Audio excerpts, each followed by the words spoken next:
Good afternoon, everyone. I hope you're enjoying the conference so far, and we're going to start our afternoon session with the awarding of the Paul Gagnon Prize. And before I tell you who the individual is, I would first like to tell you a little bit about the prize. It's awarded to an individual or group that has made a significant contribution to the promotion of history education. And a few of the criteria that go into it are a consistent commitment to the idea that history education is an essential part of every citizen's education, and that every student, regardless of ability track, is owed the opportunity to learn U.S. and world history. It's a pretty good criteria, I think. Consistent commitment to the study of history and teaching to the students at the pre-collegiate level. Published work, presentations, or other work that argues for the importance of history education, and continuing dedication to the advancement of history education. This prize is named for Paul Gagnon, and for those of you who don't know, he's one of the founders of NCHE. He is the recipient of a PhD in history from Harvard. He was a much honored member of the faculty of UMass Boston, and the author of a landmark history of France since 1789. And one thing that you need to know about Paul Gagnon is that he was the author of the principle of one of the main principles of NCHE's professional development program. Can I see a raise of hands of anybody that's been a part of a NCHE colloquium? Awesome, glad you're here. One of the things that you know is that NCHE is pretty special in its design of those colloquia because you have a team of three always. There's a historian, a master classroom teacher, and a learning specialist of some sort, which could be a public historian or someone on the university level that works with pre-service teachers. And that is a model that, that Paul Gagnon came up with. So if there's one thing you need to know about him is that he is the reason why our professional development is so successful and works so well for effective history teaching. And our honoree this year is also a very effective history teacher, and he has three projects that have kind of brought him to this point. He's been teaching for 32 years. He's at his 24th year at Providence Day School in Charlotte, North Carolina. He's done a series of presentations for OAH and NCSS that he brought in a college professor and had the content given, and he also did the pedagogy, how you can use these in the classroom, and they were all about how to teach a war. So you can pick any war and he can help you teach it. He's also been an AP reader, which led to, was it a book? Okay, it led to a book called The United States, I'm sorry, I have that wrong, I'm sorry, but he was an AP reader that led to America on the World Stage, a global approach to the United States history. And that was a joint OAH-AP effort. And he's also, most importantly, and probably most important to you, been on the redesign project for AP American History with the College Board. And he is currently the co-chair of the development committee, and he's the only one on that committee that's been there since they started redesigning the curriculum in 2006 until now. So he's got staying power, that's for sure. So without further ado, I'd love for you to join me in congratulating Ted Dixon in in receiving the Paul Gagnon Award today.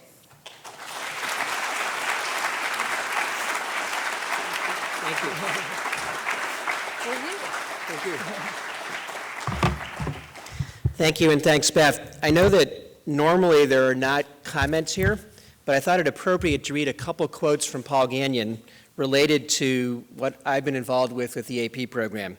So this is from a couple of his different things. The first is from a book called Educating Democracy, and let me just read you a little bit of that. If a civic core is to work, two things need doing. Mountains of fact and concept in social studies must somehow be cut to teachable number of priorities, widely agreed upon across states and districts, and state tasks must allow choice, especially in essay questions. Sounds like he was writing a guide for how we have tried to revise AP US history. And then in light of some of the political things that you may have heard of recently, let me read you one other part. This is from an essay he wrote on What Children Should Learn, and it was written in 1995. An honest look at the past reveals a common human mixture of altruism, malevolence, and indifference, and reasons for all of us to feel both pride and shame. Starting from any other point of view is historically false and blind to human nature. Let me skip ahead a little bit. This is not a conservative or liberal issue, but one of trusting children, adolescents, and adults to work with historical truth, however inconvenient or impolite it may seem. Good history is not always fun to learn any more than is chemistry or mathematics, and we should not pretend that it is. The job of a citizen is no easier to prepare for than that of doctor or bridge builder, nor is good history always popular. It denies us the comfort of optimism or pessimism. It gives lie to nostalgia, whether for left-wing or right-wing or feel-good politics. So I think that all of those quotes are very appropriate to how I've tried to pursue the teaching of history and what we've been doing with the AP US History Project. So thanks again to NCHE, and thanks again to Beth for those nice words.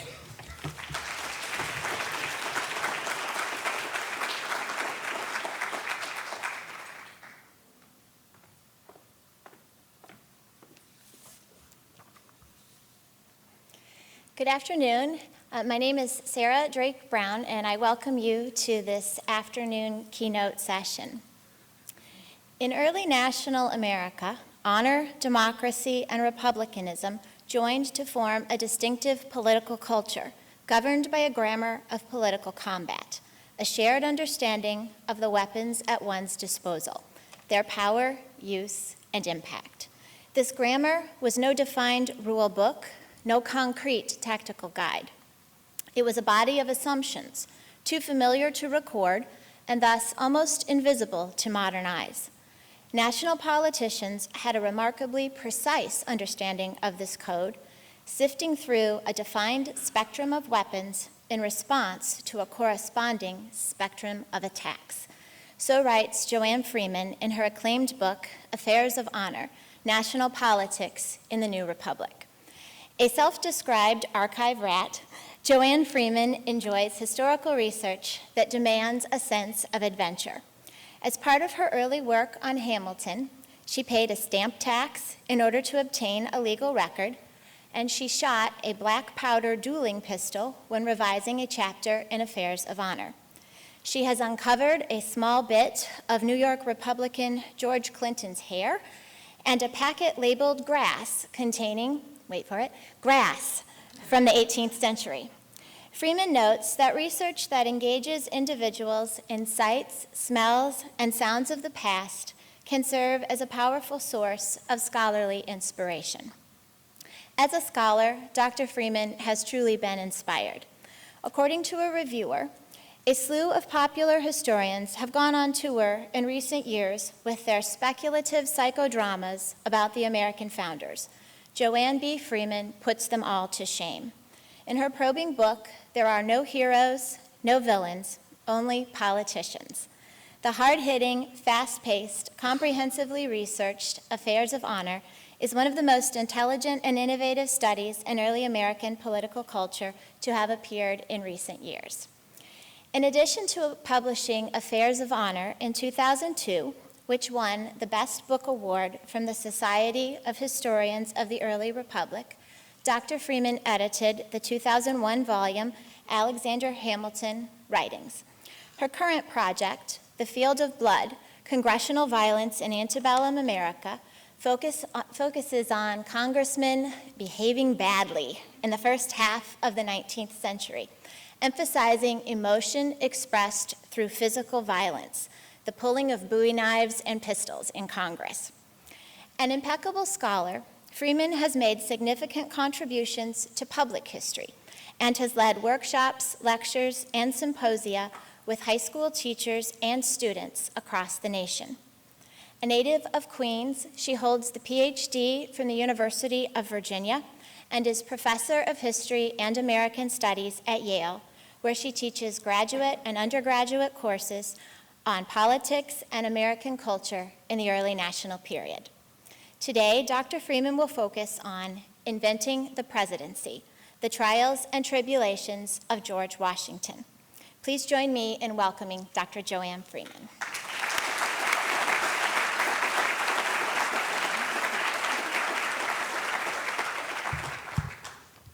Thank you so much for that wonderful introduction. It's always really weird to hear your own words.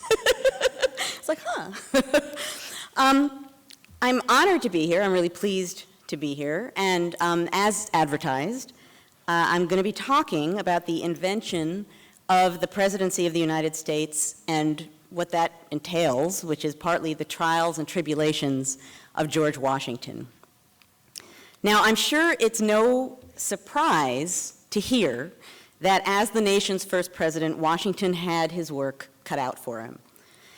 In the hindsight of a few hundred years, I think it's really easy to forget how remarkably experimental the new American nation was. There was no republic in the modern world at the time of the American founding. The United States existed in a world of monarchies. There was no telling if a republic would survive in that kind of a world. There was no telling what a modern republic would even look like or how its politics would work. And there was a general assumption that if the United States failed in its political experiment, it would be determining for all time that a republic wasn't feasible in the modern world. And this was the charged environment into which George Washington stepped as the nation's first president, an office that really had no equivalent in the modern world. And that's really what I want to be talking about this afternoon, this experimental process by which Washington and the new national government tested the bounds and the meaning of the American presidency and really struggled to create a new kind of national executive on the world stage.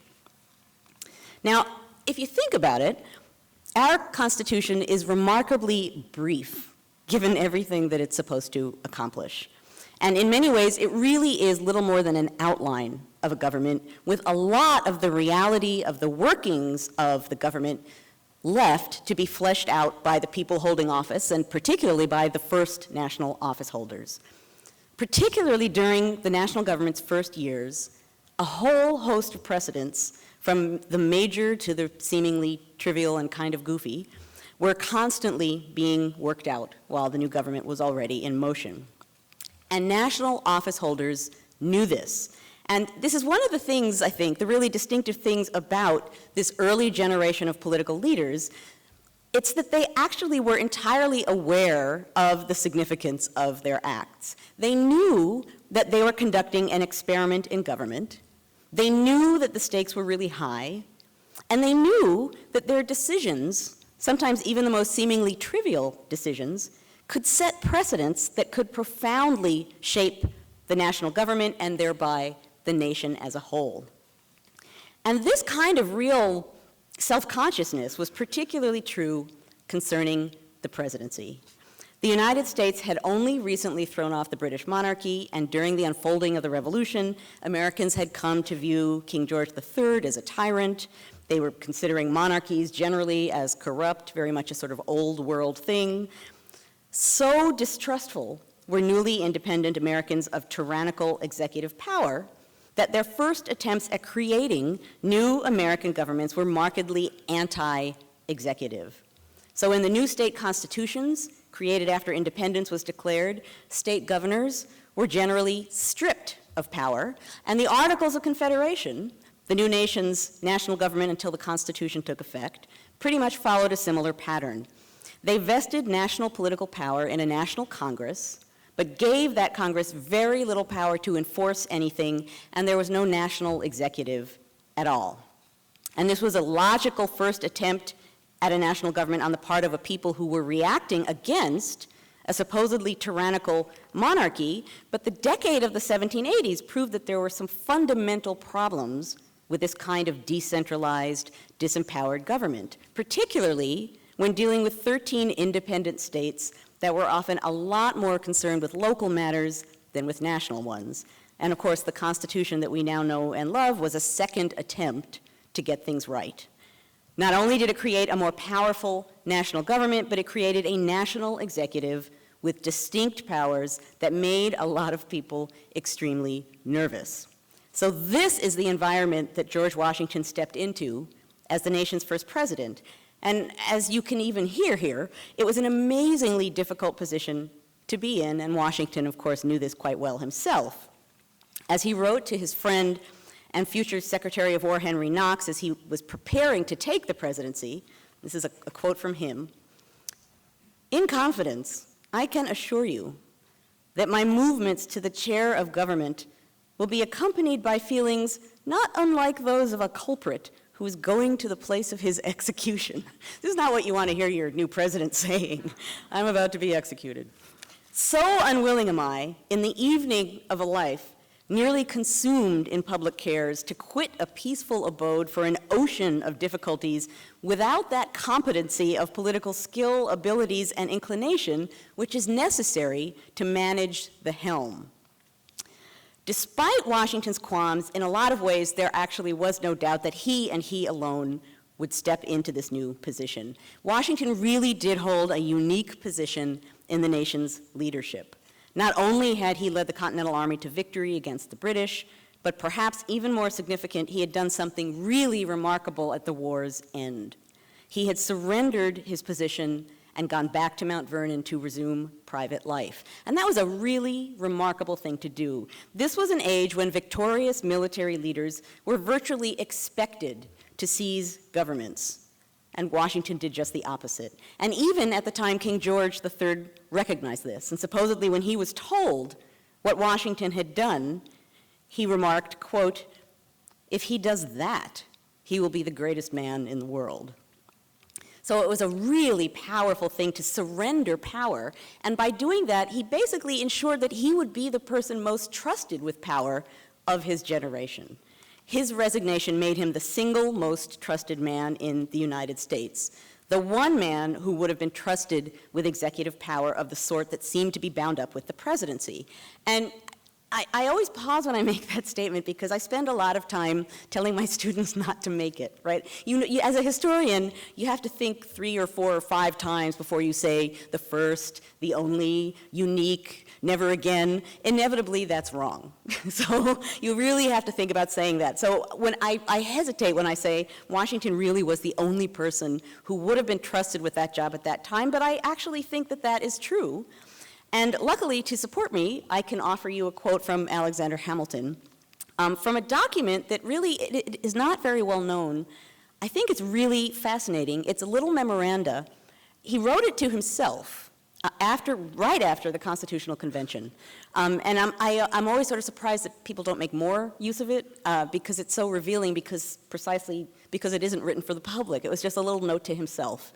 So the convention is over. And thinking in a really lawyerly kind of a way, Hamilton sits down at his desk and he writes this little note, basically what I think will happen next by Alexander Hamilton. And I'm going to read you just a little bit of it here.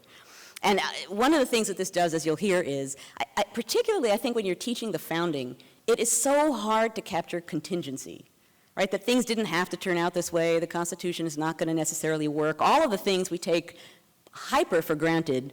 You can't take them for granted if you really want to understand what was happening in that moment, and I think this document does that. So Hamilton's memo says, if the government be adopted, it's probable General Washington will be the President of the United States. This will ensure a wise choice of men to administer the government and a good administration. And a good administration will conciliate the confidence and affection of the people and perhaps enable the government to acquire more consistency than the proposed Constitution seems to promise for so great a country.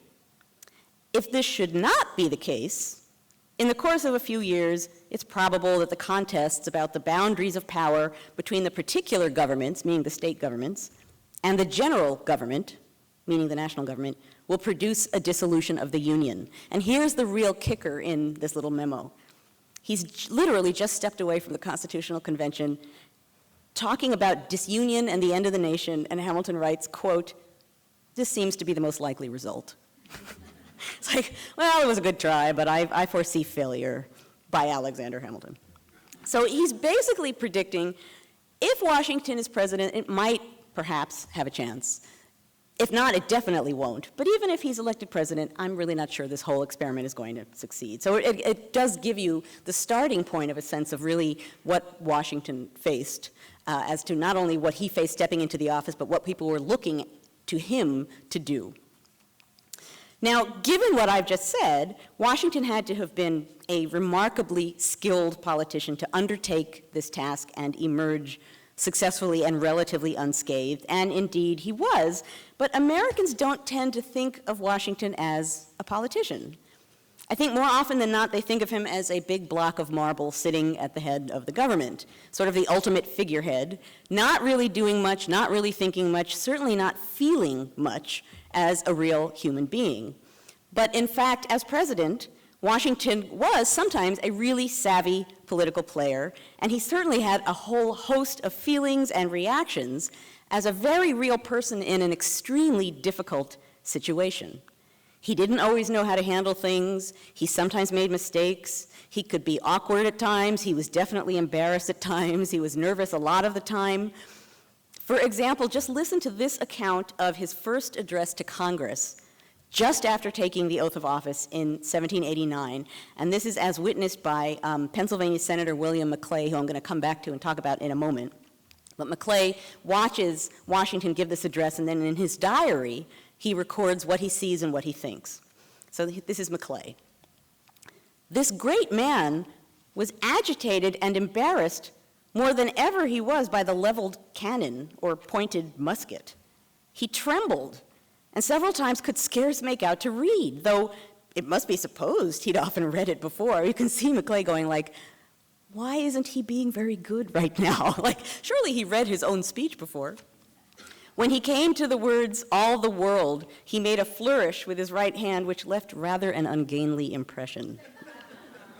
I sincerely, for my part, wished all set ceremony in the hands of the dancing masters, and that this first of men had read off his address in the plainest manner without ever taking his eyes from the paper, for I felt hurt that he was not first in everything. That's exactly the response I have. Oh. Thank you for confirming me in that response. And somehow, as that quote kind of suggests, when I teach about Washington's presidency, I find myself feeling really sorry for him. Because as that account suggests, this nervousness about his just addressing Congress, he knew the stakes that were at hand. He had no easy time maneuvering his way through them, and he knew that the eyes of the world were upon him as he was trying to figure this out. Now, one of his main challenges, and indeed an obvious one, was that in many ways he had to create the presidency. And of course, the Constitution defines the job, sketches the outlines of the position, its powers, its limitations, but the actual nature of the job, the tone of the office, the ways in which the president would interact with other national office holders and with the people of the United States, all of those sorts of things were really up for grabs. There wasn't a precedent for that kind of an office in a world full of kings, leaving Washington the monumental task of figuring out how to act like a president. And it was a challenge with potentially enormous consequences, because everyone assumed, including Washington, that if he failed at this task, he could potentially bring the entire experiment in government crashing to ruin. There was no modern model for a republic, and ancient republics had been extremely fragile, apt to collapse into tyranny or anarchy. And given America's monarchical past, a lot of people assumed that the fragile new nation would probably, eventually, fall back into what it had known before, a monarchy.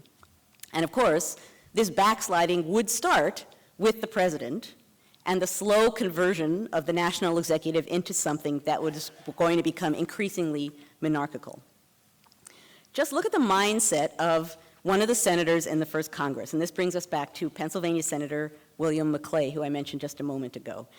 Maclay kept an amazingly detailed diary during his time as senator, and he wrote everything down. It's one of those diaries, and there are a number of them over the years that I've found, that you sort of sing hosannas to the history gods because you found the person who records all these kinds of details. And Maclay was one of those people. So he wrote down his dreams. He wrote down snack foods of the senators where he was sitting in the Senate. He wrote down the toys he bought his kids on the weekends.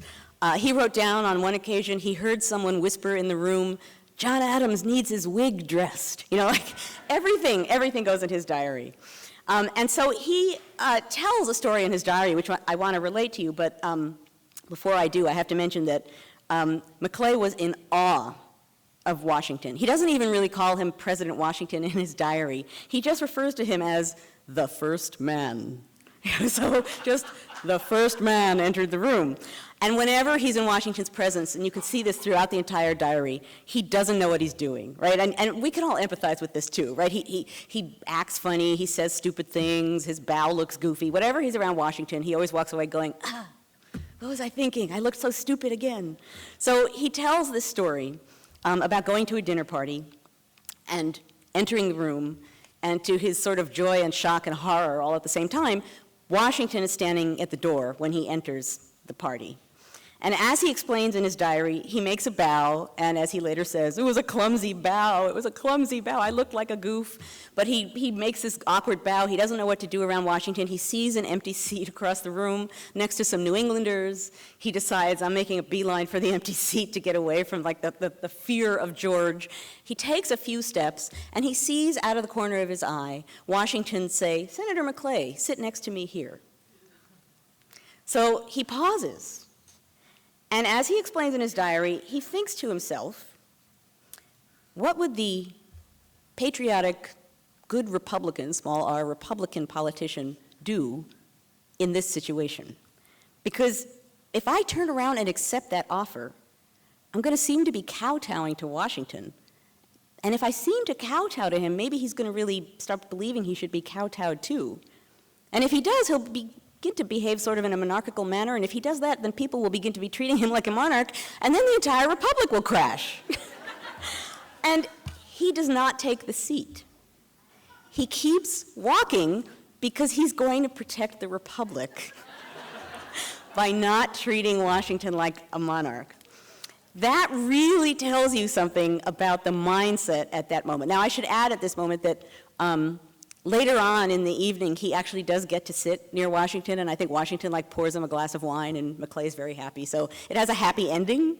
But the interesting part of the story is him deciding that it's not properly sort of patriotic and responsible to accept the seat. It sounds far-fetched, but it's typical of a lot of people's fears about the looming threat of monarchy.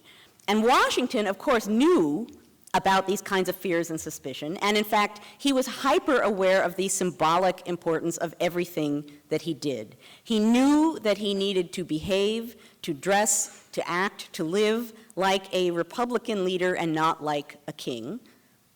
But what in the world did that mean? Somehow he had to embody the new government's dignity and authority without rising to monarchical excess. It was a seemingly impossible task with dire implications. So in a sense, Washington was the new nation's political fault line, and all eyes were watching for the first sign of slippage. And one way that he addressed this problem was in carefully tending to the style of presidential governance, well aware that the style of governance could shape the new nation as much as its constitutional framework. If national leaders dressed and behaved like aristocrats, the government would take on an aristocratic tone. The American people would adopt that tone. They would vote more such people into office. And once again, there you go, the republic's going down the drain. We've now somehow pushed ourselves into establishing a monarchy.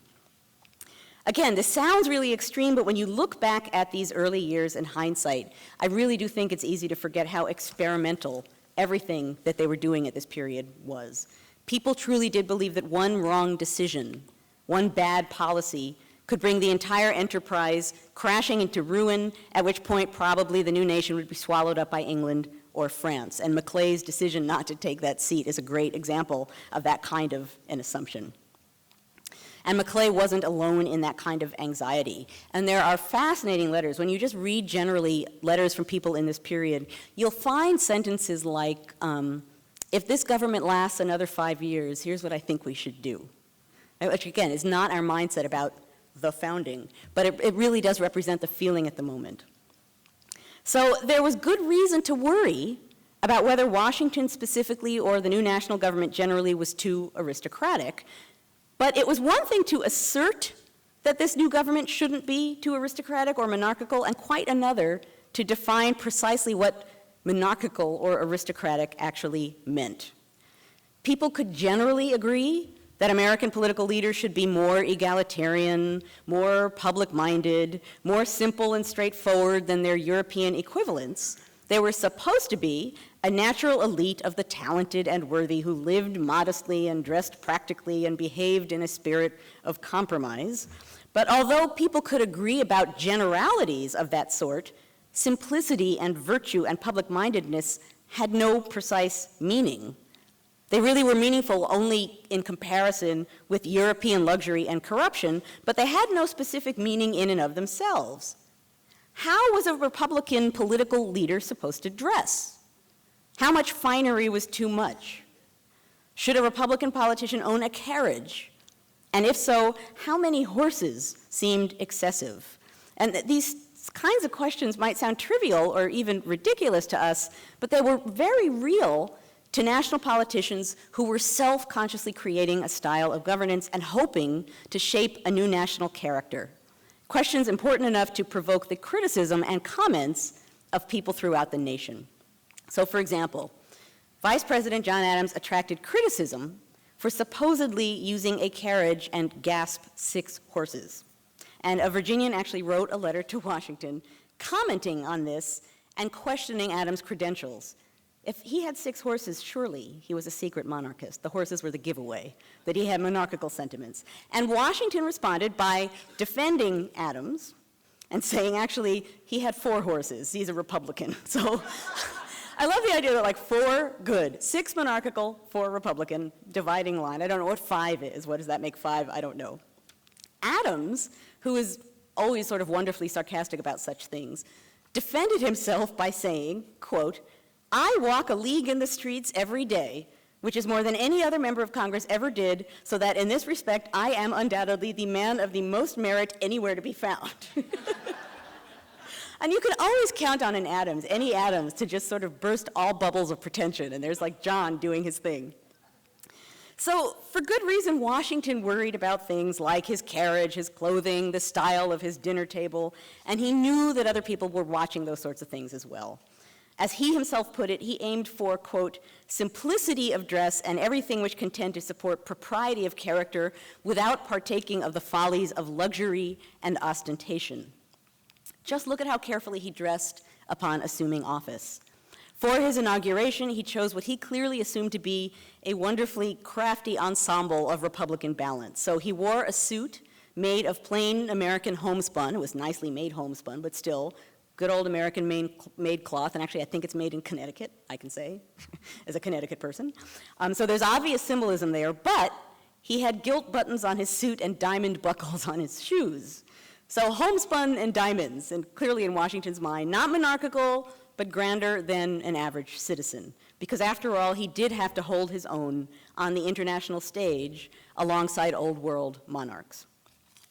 His presidential uniform, a dignified blue or black suit, a ceremonial sword, and a hat, embodied a similar kind of a compromise. And clearly, to Washington, when he had the president's suit on, he was President Washington. When he had the president's suit off, he was not President Washington. And the press tended to deal with him that way. And there's a great anecdote about someone seeing him become the president at a dinner party. And in the anecdote, there's a family friend sitting with the Washingtons. Washington is not in the president's suit. He's sitting around chatting with his dinner guests. He's told that someone is at the door and wants to offer his greetings as a citizen of the United States to just say to the president, "Glad you're there, George." So Washington excuses himself from the dinner. He goes upstairs. He puts the president's suit on. He comes downstairs. He goes to the front door, shakes the guy's hand, offers a few words, closes the door, goes back upstairs, takes off the president's suit, and comes back downstairs, in which he goes back to being General Washington. So clearly, he's using his finery as a kind of badge of office, and he hung it and the presidency in the office when not in use, when in his closet, when the office is not in use. I can't resist adding one other small example of how deliberately these political leaders were pondering the symbolism of their clothing. So Washington is not alone in this. Vice President John Adams, who recently returned from Europe, discovered when the new government is launched that he had a problem.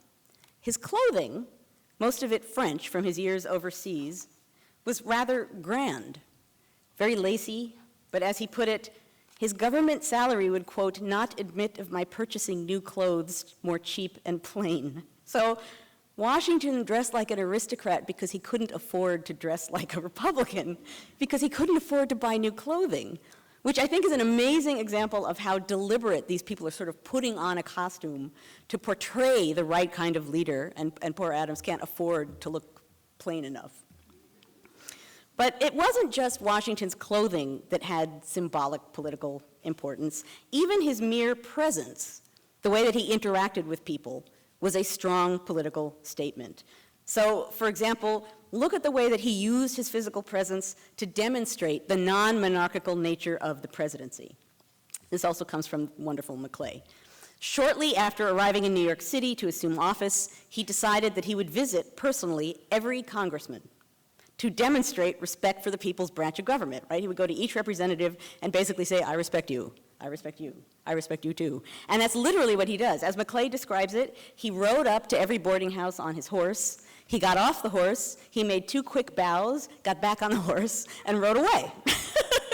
I have shown my respect. He literally is using his physical presence to demonstrate that he and his office bow in respect to the people's branch of government. These are really highly symbolic visits. And people noticed these kinds of things. So, for example, as with John Adams, Washington got worried letters about his grand cream-colored carriage drawn by 6 matching horses and manned by liveried coachmen. This seemed a bit too monarchical. As one onlooker put it, I view such a thing with regret.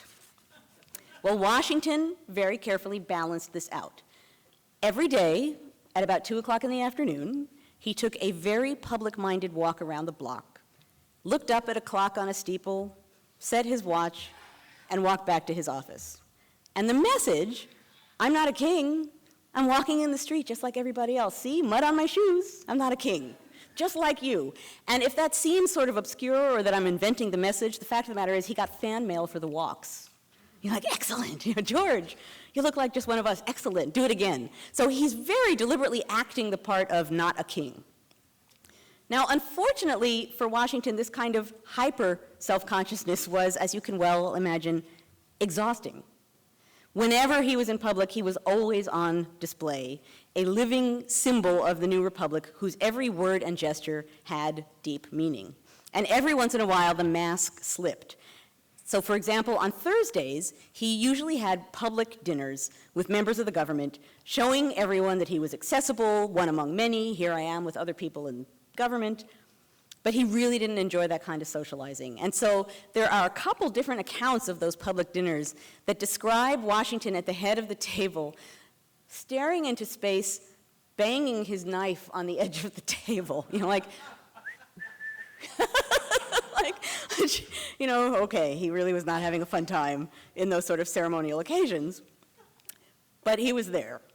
Now, of course, he was not just focused on matters of political style. He was also constructing the institutional workings of the presidency, and in this untried new government, every precedent could possibly have an enormous impact. So, for example, listen to the debate in the Senate about Washington's inauguration. As Maclay once again puts it in his diary, on the great important day, as what he calls that day, both houses of Congress would receive the president-elect in the Senate chamber, which sounds straightforward, sounds kind of simple, but it raised a multitude of questions. When the president arrived in the Senate chamber, should the senators rise in respect to a superior or sit as if before an equal? And obviously the answer to that question risked casting the president as a monarch or the Senate as a House of Lords, and this prompts an extended debate. Should we stand? Should we sit? Should we stand? Should we sit? And one senator finally stands up and testifies that he'd once been to Parliament, and when he was there and he heard the King's speech, the House of Lords sat and the House of Commons stood. And this observation is made, and you can virtually hear in Maclay's account the entire Senate go, like, this is a precedent that is important. Someone stands up immediately after that, and as Maclay writes, he made this brilliant discovery, that the Commons stood because they had no seats to sit on because they were in the House of Lords. And you can virtually hear the entire room go, oh. So much for that president. And at this point, an interruption from the House clerk sparks another discussion. How should the House clerk be received in the Senate? Should he be received? Should the sergeant at arms, complete with ceremonial mace, receive the House clerk at the door? And Maclay writes in his diary, "This is an endless business." This gradual, often excruciating process of definition unfolded decision by decision, sometimes ending well, sometimes not so well. So, for example, Washington's first attempt to consult with the Senate on an Indian treaty did not go so well. The Constitution labeled this as a clear responsibility of the Senate. It should offer advice and consent on treaties. So on August 22nd, 1789, Washington goes to the Senate with a treaty, first time. And Maclay notes that as the treaty was being read aloud to the Senate, quote, "Carriages were driving past, and such a noise. I could tell it was something about Indians, but was not master of one sentence of it." So when one senator bravely stood up and said he hadn't heard the treaty because of the noise, it was read again. After which the treaty's first article is read, and the question was then asked, do you advise and consent? Comment on this first article. Here, Maclay notes, there was a dead pause. And Maclay's fellow Pennsylvania Senator Robert Morris leaned over to Maclay and whispered, "Let's see who breaks the silence first." And of course, who does this but Maclay, who finally rises to his feet and says, because the business is important, the Senate needs a little time to inform itself on the topic. He then glances over at Washington, and he sees that Washington wore what he calls an aspect of stern displeasure. And Maclay says, I spoke through the whole in a low tone of voice. Peevishness itself, I think, could not have taken offense at anything I said. As I sat down, the President of the United States started up in a violent fret. "This defeats every purpose of my coming here," he burst out. And eventually, he cooled down. He said, "Okay, I suppose this can be put off until Monday." But he left the room with what Maclay described as a discontented air. Had it been any other than the man who I wish to regard as the first character in the world, I would have said with sullen dignity. And after this point, the precedent was set that presidents no longer went to the Senate in person for advice and consent on treaties. Bang, precedent set. It's that easy to set a precedent. Now, those kinds of questions of institutional precedent influenced everything and anything associated with the executive office. So, for example, French Minister Comte de Moustier was stunned when Washington refused to speak privately with him about French-American relations. Washington, as a good Republican leader, wanted to have political discussions go in the proper institutional channels. So if the French minister wanted to engage in a political conversation about relations with America, he needed to talk to the Secretary of State. Washington would not meet with him privately to have this conversation, which pretty much stunned Moustier, who then gave Washington a little lecture on how to run a government, and told him that this was utter nonsense, that yes, public forms are important, public forms are not to vary, but confidential measures are adapted to circumstance. So in other words, he said to Washington, yes, I know, governments have like their symbolism, you do what you need to do in public, and then in private, you do what really has to happen to get things done. But Washington, really trying to set the proper Republican precedent, clearly did not agree. Now, this isn't to say that Washington was an inept politician, and in fact, he had a lot more political savvy than he's usually given credit for. We don't envision him as a politician, but as I suggested at the outset, if he was going to survive in this atmosphere, he actually had to be a pretty good politician, and he was. So note, for example, an incident in 1791. There was a foreign visitor named Count Andriani who was visiting in the capital at the time, in Philadelphia at the time, and apparently he was writing letters back home ridiculing the new government. And as I think someone at the time said, quote, Mr. Jefferson was not mentioned as handsomely as he deserved to be. Poor John Adams. Adams was very much ridiculed. Poor John Adams. So Andriani is writing these letters back to Europe, basically ridiculing this new government. Well, by chance, an American overseas saw one of Andriani's letters and reported its contents to Washington. And Washington's response is actually politically brilliant. He took the letter with the report of Andriani's letter and he put it on his desk, facing out towards whoever would be sitting opposite him, and just left it there. and would talk to people and meet with people, knowing full well that anyone sitting across from him would be sort of looking to see what was on his desk. And within no time at all, talk of the town, Andriani's letter, that he was ridiculing the government, and not long after, Andriani was actually forced to leave town.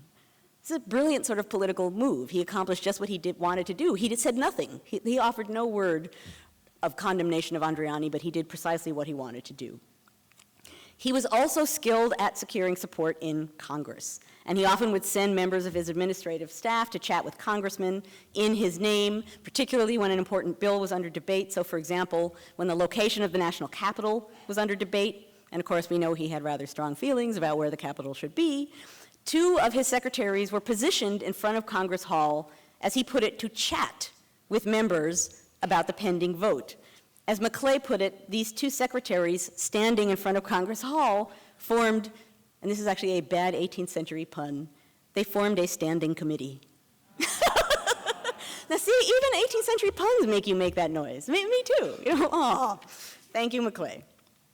Washington was also skilled at sounding out public opinion about his presidency and his policies.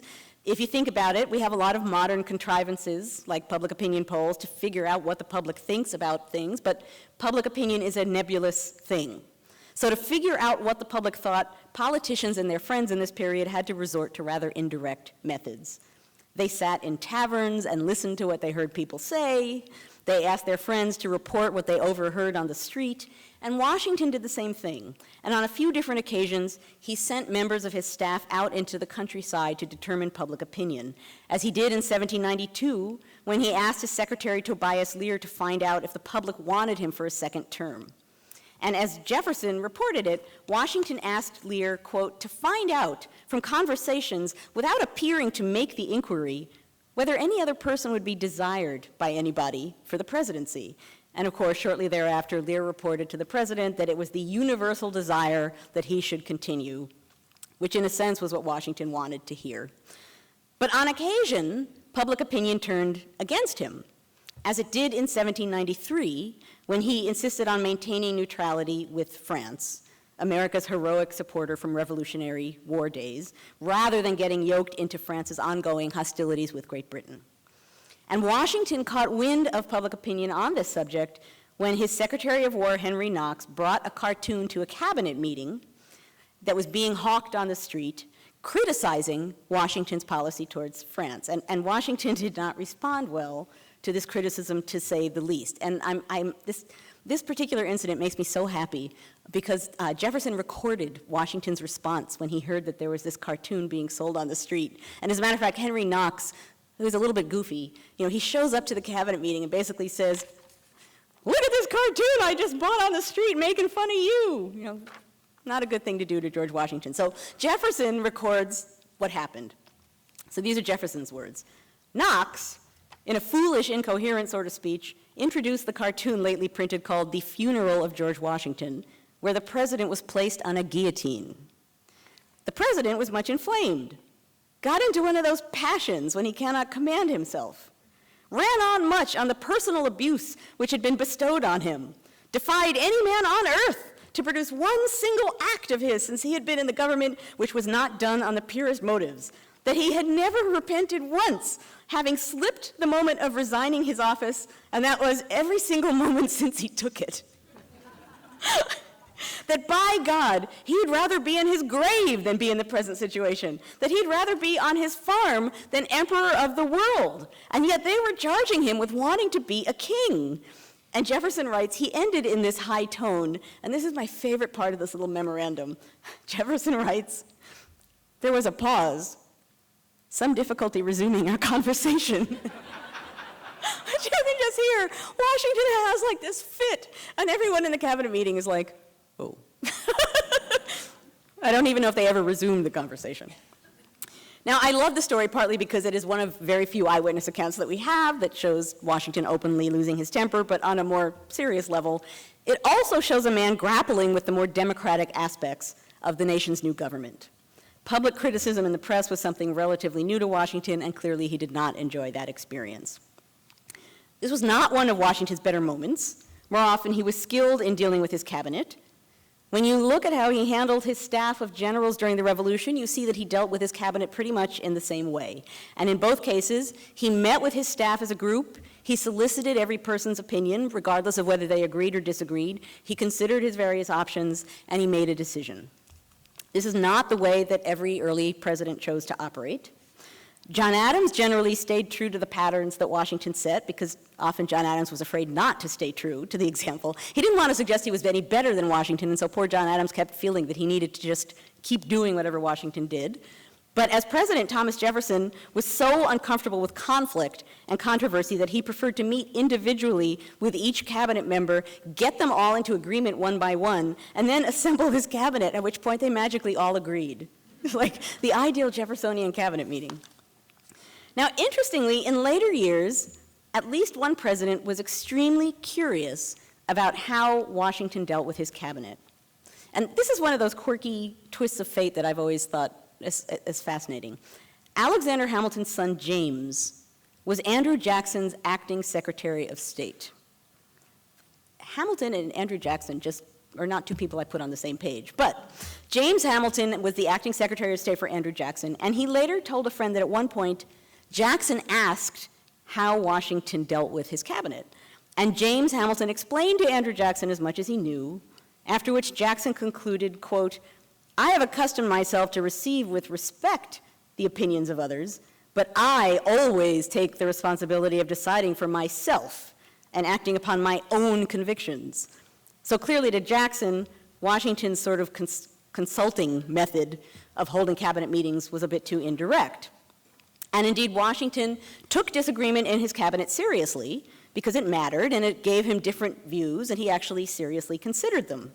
Differences of opinion could be useful, until, that is, Washington realized the very personal nature of the differences between his Secretary of the Treasury, Alexander Hamilton, and his Secretary of State, Thomas Jefferson. Now, of course, when Washington selected these men for his cabinet, he had no idea that they would eventually become enemies with fundamentally opposed visions for the new republic. And indeed, at first, the two men got along. Hamilton occasionally asked for Jefferson's opinions. Jefferson nominated Hamilton for membership in the American Philosophical Society. So they actually initially were getting along quite fine.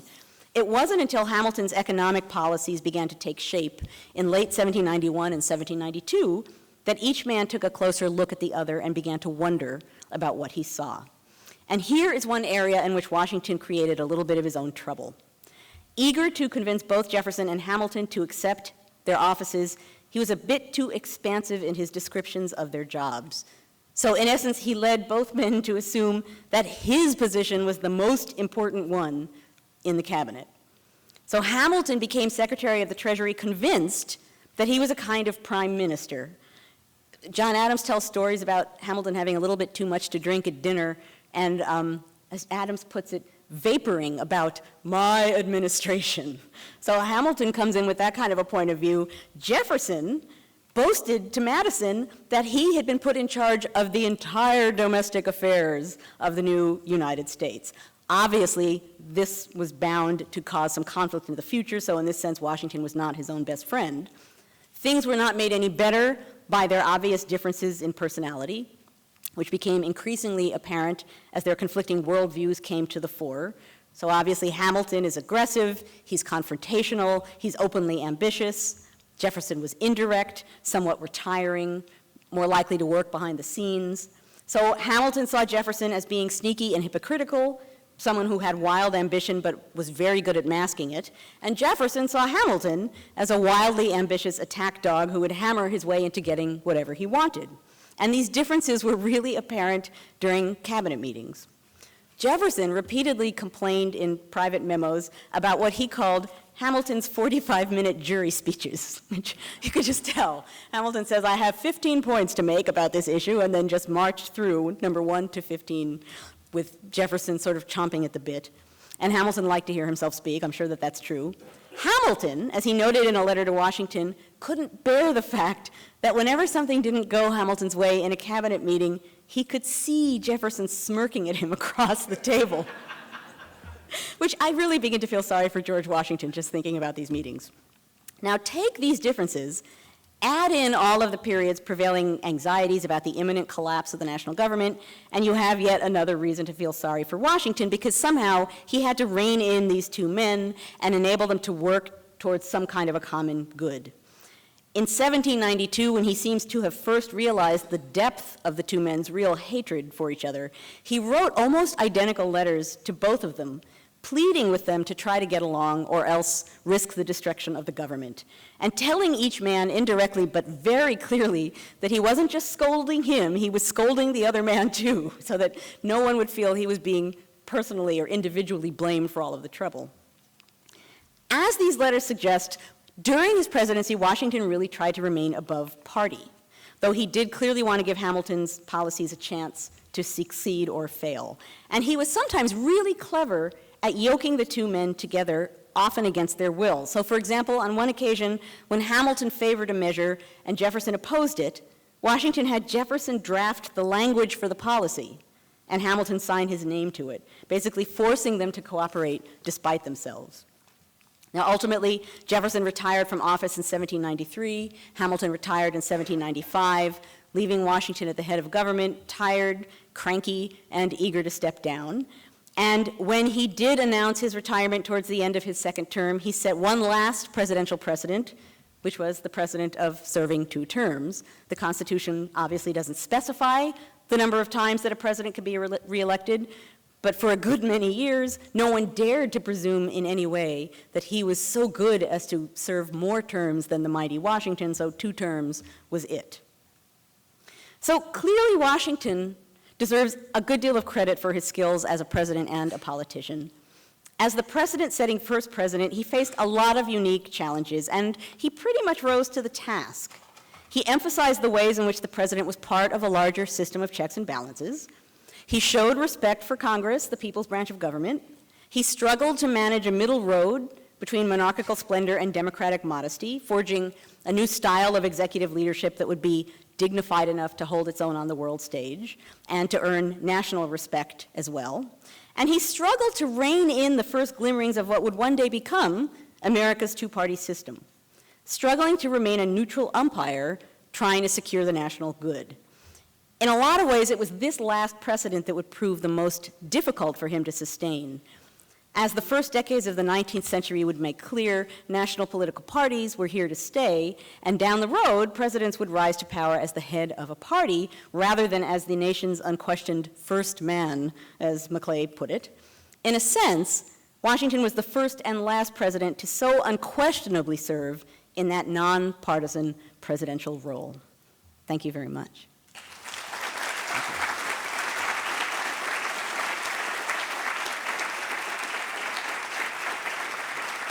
Thank you.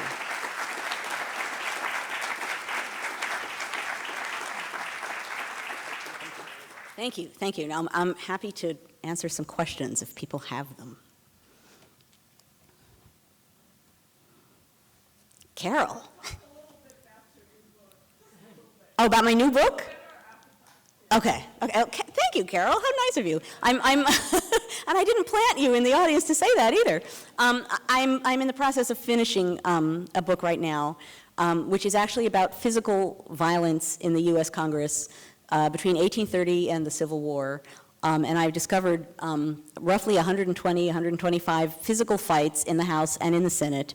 Most of them censored out of the congressional record, so I've been finding them in diaries and private letters. And these are Bowie knives being pulled, guns being pulled, fist fights, flipped desks, duels, canings. I mean, you name it, they're doing it mostly in the House, but some in the Senate in this period. And so the book actually really looks at what the violence is and what it means, and in many ways, what it tells us about the trail to the Civil War. So the second book sort of sucked me all the way going up to the, I've been taken to the Civil War, even though that's sort of not where I started out. Oh, good question. I think by the end of next year. And the title is going to be The Field of Blood, which I didn't have to invent. It comes from a letter that someone wrote to Charles Sumner shortly after the caning, in which this person said, I knew that something was going to happen on that field of blood, the floor of Congress. So you find that kind of quote and you bow down to the history gods. Thank you, thank you, thank you. So that's the quick and dirty version of the next book.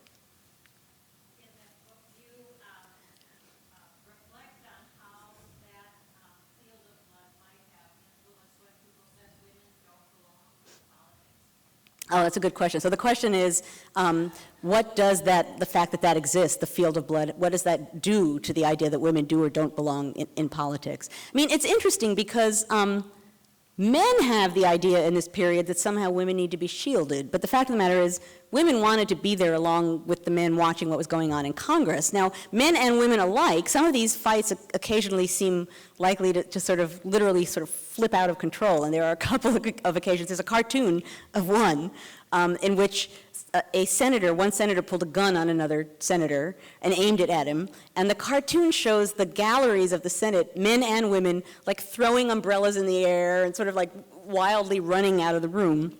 So certainly it made the environment a little bit more dangerous, but the fact of the matter is women were there along with men in the galleries and actually often on the floor at the time. It is true that when there were a lot of women present, the congressmen often performed to them.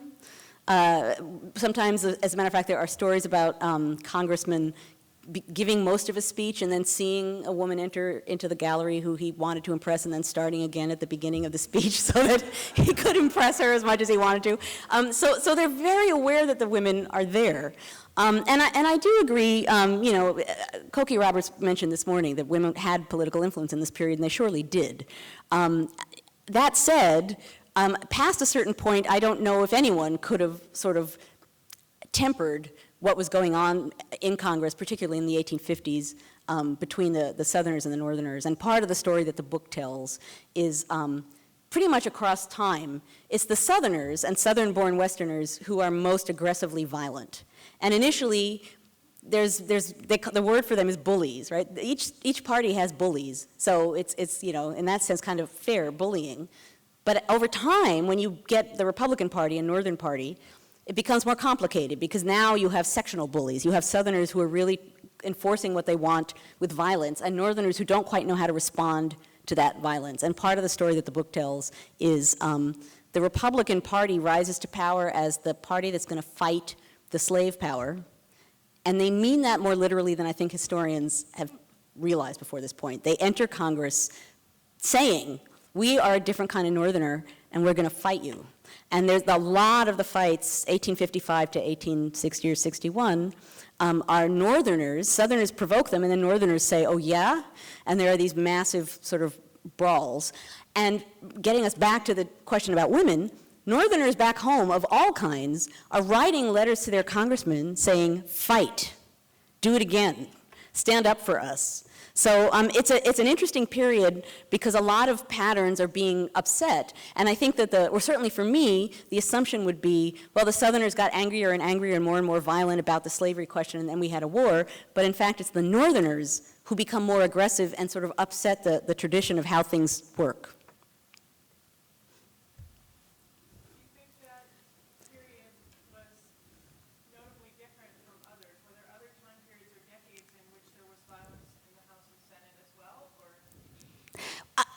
There was, there's violence throughout. So there's, the cover of my first book shows two guys hitting each other, right? So 1798. So there's always some violence. But roughly in the 1830s, and that's the main reason the book starts then, is because that's when I was researching and reading sources. What I found was that's a moment where the press becomes more nationalized. It begins to become more nationalized. And so the congressmen, I think, realize they're playing to a public, and they become more aggressive, and things become more violent. So it's not that violence is new, but the tone of it shifts a little bit in that period. And it's more extreme, I think, throughout this period. And I think that's partly because sectionalism, really, the Civil War does a lot of things to the understandings about union and nation. And I think you can see that by sort of looking at the fundamental operating principles that people have about section and nation before the Civil War and after. So I don't necessarily think, it's not the only violent period, but it's a distinctive kind of sectional violence that does belong to that period. I think after the Southerners come back, after the war, there's a little bit more violence. It's often between Southerners who disagree on what they ought to be doing at that point. But never again after that point is it quite so sectional, so obviously sectional, and so the stakes don't feel as extreme as obviously they would in the 1850s. Why were these events expunged from the record?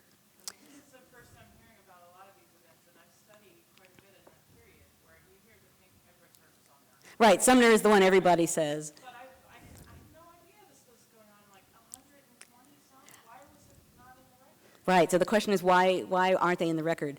And that has to do has something to do with the press. Particularly in the 1830s and the early 1840s, the Washington press is very small. And basically, the newspapers that are creating what acts as the congressional record are, one or two Washington papers with 2 or 3 reporters who sit in both houses. And they're very much tied in with Congress. They're surviving on government printing contracts. They are party papers who are supporting the parties of the people who they're writing about. So for all kinds of reasons, partisan reasons and profit reasons, they have a reason to want to please congressmen. And so they just don't include that sort of thing in the record. There are signs of it. So when you know it's there and you go back and read the record, you'll find things like, the conversation became unpleasantly personal at one time. That usually means 2 guys started to hit each other, right? Or there was a sensation in the corner at this point, right? That's 2 guys flipping a desk. So it's hidden, but you only know that when you understand that and then go seek evidence elsewhere. So it was deliberately kept out of the record for a while. As an independent press grows, which is partly a technological innovation, it partly has to do with steam-powered printing presses, railroad, telegraph. The Washington press community grows. Congressmen don't have really control over that community, and so the violence not only becomes more widely known, but it becomes exaggerated. And that's another thing that happens, is that it becomes hard to tell what actually is or isn't happening in the realm of violence. But the short version is it's really deliberately censored because the press is small and has every reason to do that, and no reason to really want to displease congressmen. They're also afraid of getting beaten up by congressmen. Because a lot of reporters get beaten up by congressmen. There's a really big congressman who gets very angry at people who report him accurately. He says something insulting, and these 2 reporters report him accurately, and he stands up and he says, you're going to be sorry, you guys. And they reporting to their job every day in the House, one of them with a knife and the other one with what he calls a big stick. And they report for their jobs, basically armed and ready. I think they describe this guy as having an intimidating physique. So anyway, that's the short and long version of the answer to that question. In the back there, yes.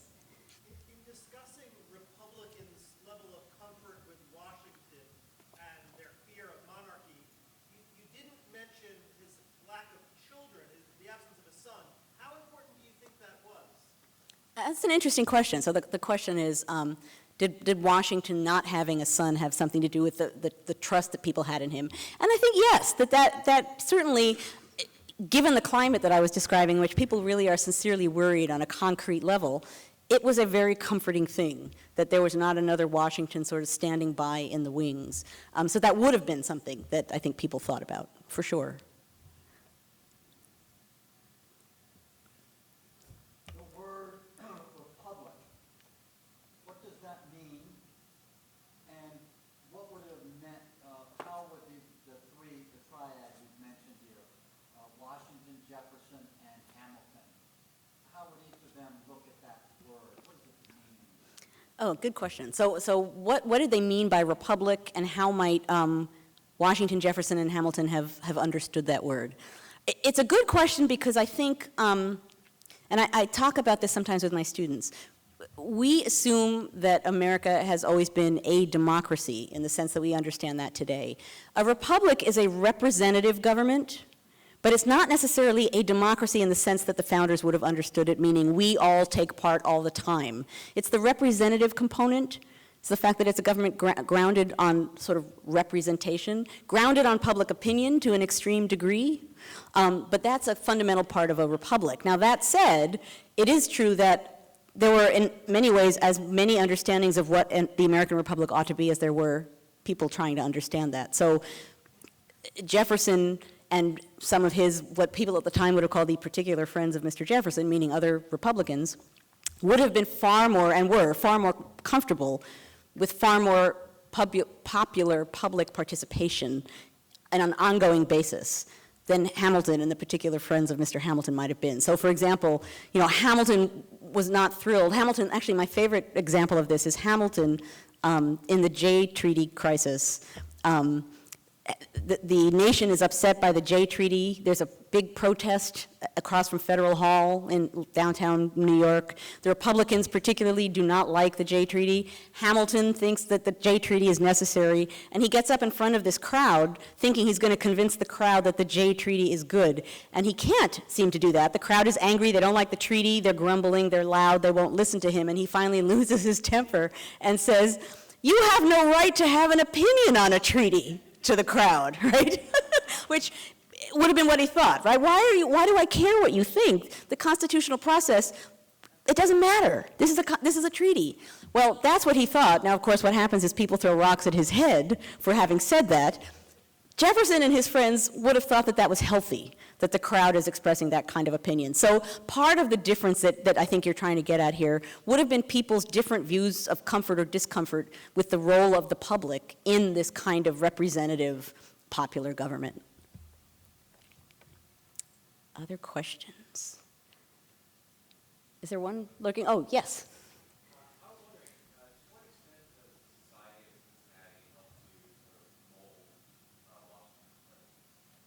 So the question is, how did the Society of Cincinnati mold his presidency? Well, certainly, that raises a lot of suspicion. So the Society of Cincinnati is an organization of Revolutionary War officers.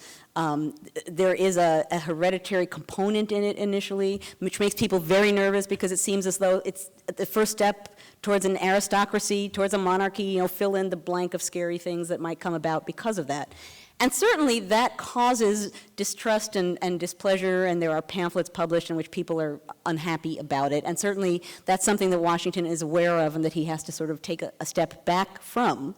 So it plugs into a lot of the things that I was just talking about. It's part of this sort of package of anxiety. I mean, as far as it shaping his presidency, I guess I would say it's part of the larger package of awareness that he had to have and the sort of balancing act that he had to maintain as to how far he went in one direction or another.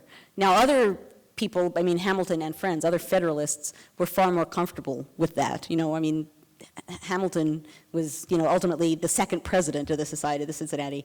But Washington, although he took part in that, I think he felt that he had to be very careful about how he portrayed that and how publicly that was used or not used. Other questions? It's very hard to see. Oh, yes. Was there any, what concept, if any, did people have of the formation or the possibility of political parties at the beginning of Washington and those around him? So the question is, what conception did people have of political parties? Washington and the people around him at that time? It's a really good question because, in a sense, I think it can be hard to understand how people could assume there wouldn't be parties, right? It seems like such a natural thing. I think part of the answer is it's not that they didn't assume that there would be political opposition. They did. One of the things that they did that sort of flummoxed them, that they could never have imagined, would have been that there would be a two-party system. The idea that this diverse nation that can't agree on anything would somehow devolve down into two teams fighting each other. I mean, first of all, that seemed impossible, and secondly, that seemed hyper-threatening. That somehow there's supposed to be different opinions coming together and bouncing off against each other, and then coming up somehow with the general good.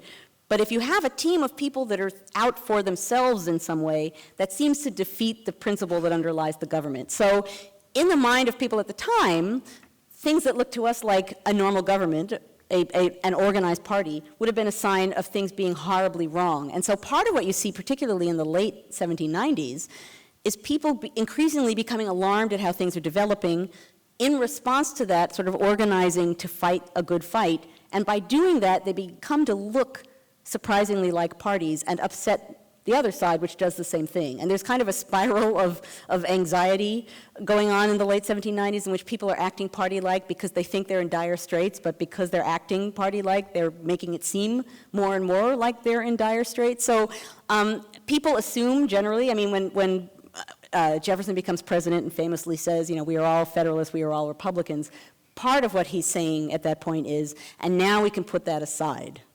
We're done with the party thing. I mean, he's interesting in that in his letters at the time, he acknowledges that there are always going to be a small circle of wacky Federalists in New England, and he likes that. He actually says in a letter they're handy because they give us someone to rally against. So I'm perfectly happy having a little circle of crazy Federalists hanging out in New England, but other than them, the people are with us. And so we can put all of this party angst aside.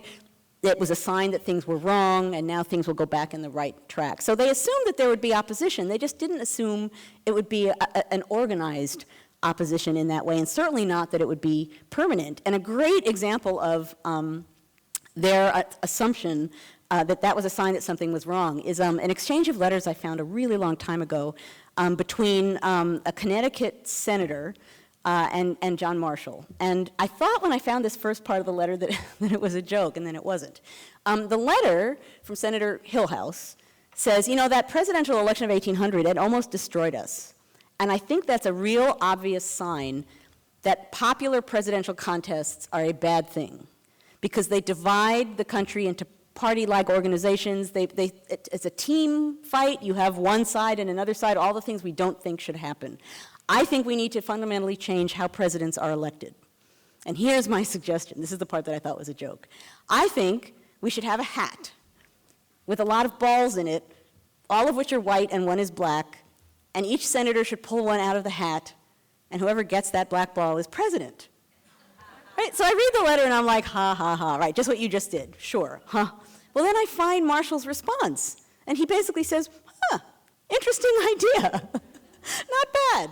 And the fact that they're actually not laughing at that idea gives you a sense of how fundamentally they thought that kind of contest that divides people into teams is alarming and abnormal and not the way that things should be operating. Were there not parties in Britain at the time? This was something they were familiar with, right? There were parties, but not in the sense like a loyal opposition, not in an institutionalized permanent sense. It's not that they don't believe that there will be organized groups of people of some kind banging against each other. It's the idea of, particularly on a national level, two teams, a party system, permanent, with people sort of organizing themselves as organizations rather than as teams of people with a point to make temporarily. So it's the permanency and it's the sort of deliberate organized nature of it that isn't necessarily on the horizon. So you're right. What's going on in Britain, it's not that things are happening out of thin air in the United States, but it's the idea that it's permanent and that it's really a system in the sort of sense that we understand it today, that there's, you know, discipline, people have roles, all of the stuff we take for granted now is not part of what they're assuming in this period. Are there other questions? It's very hard to see. I think maybe there are no more questions? Okay, I think if we have no more questions, then I will say thank you very much.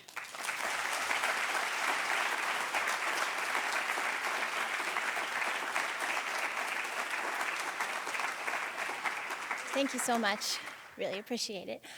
This concludes our formal sessions for the day. Thank you all for attending. I hope that you have found all of them to be as rewarding as this particular session was. I invite you to please enjoy your evening. And I know as teachers you are early risers, so tomorrow at 7:15, we would like to see you in the Flagler Dining Hall so you can join Carol Birkin to discuss her work on the Bill of Rights. Thank you.